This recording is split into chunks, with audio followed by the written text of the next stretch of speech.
So if he's standing in the front and he's having a video, people will think that you photoshopped it because he's wearing short sleeves. It's photoshopped.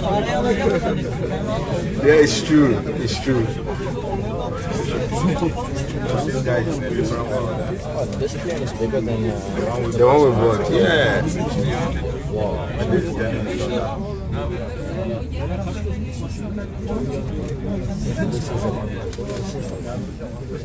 Okay, I think the snow is different here because it's actually.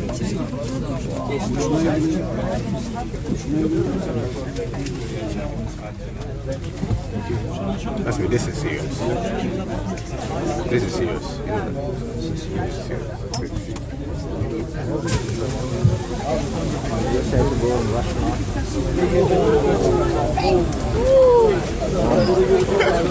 Oh yeah.